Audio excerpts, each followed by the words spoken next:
Hello बच्चों। हमारा प्रश्न है उच्च स्थानों पर ऑक्सीजन का आंशिक दाब मैदानी इलाकों की अपेक्षा कम होता है।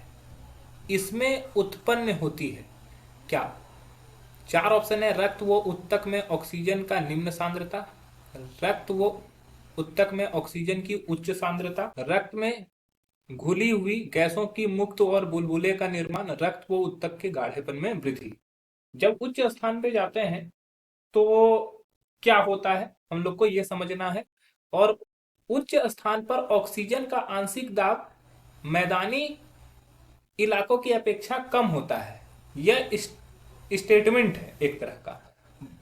तो हम लोग को यहाँ पे समझना है, तो हम लोग को समझना होगा आदर्श गैस के नियम। आदर्श गैस का नियम क्या है?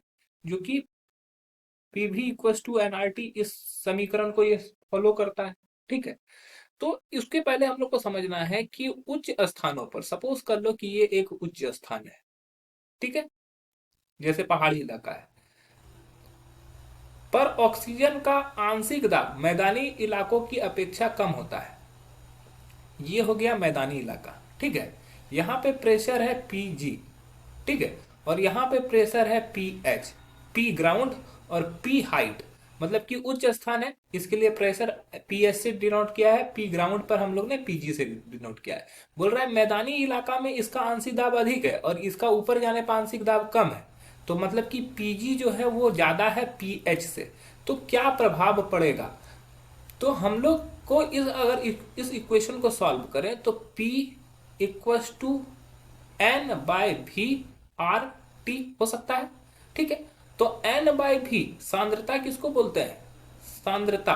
सांद्रता का फॉर्मूला होता है, सांद्रता C से डिनोट किया जाता है, equals to number of moles by आयतन। ठीक है। P एन बाय भी। तो P इक्वल्स टू क्या लिख सकते हैं? एन बाय भी की जगह पे C लिख सकते हैं, आर टी लिख सकते हैं। और R और T दोनों को हम लोग, अगर R तो ये गैस स्थिरांक है और ये, ठीक है, ये T टेम्परेचर है, इस दोनों को अगर कांस्टेंट मान लें तो क्या होगा? P डायरेक्टली प्रोपोर्शनल हो जाएगा C के। मतलब कि क्या होगा? दाब बढ़ने से सांद्रता बढ़ती है, दाब बढ़ने से सांद्रता बढ़ती है, दाब घटने से, दाब घटने से सांद्रता घटती है। ठीक है। अब ये तो बात स्पष्ट हो गया कि पी जी अगर अधिक है तो इसका मतलब है कि इसका सांद्रता भी अधिक होगा और इसका सांद्रता कम होगा। अब ऑप्शन पढ़ते हैं। ऑप्शन ए में दिया हुआ है रक्त एवं उत्तक, जो कि हम लोग के शरीर में पाया जाता है, में ऑक्सीजन की निम्न सांद्रता। मतलब कि जहां पर हम लोग का दाब कम होगा वहां पर उसका सांद्रता भी कम हो जाएगा। तो हम लोग का रक्त और उत्तक का जो सांद्रता होता है ऑक्सीजन का वो कम हो जाता है। तो ये ऑप्शन एक सही है। दूसरा, रक्त एवं उत्तक में ऑक्सीजन की उच्च सांद्रता। ऑक्सीजन, क्योंकि इसका दाब कम होता है ऊपरी इलाका में, तो ऑक्सीजन का दाब अगर कम होगा तो ऑब्वियसली उसका सांद्रता भी कम होगा। तो ऑप्शन बी गलत हो जाएगा, लेकिन यहाँ पे उच्च दिया हुआ था इसी वजह से।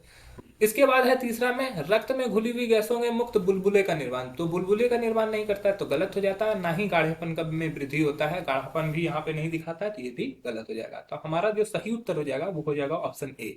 आशा है कि यह प्रश्न आपको समझ में आया होगा। धन्यवाद।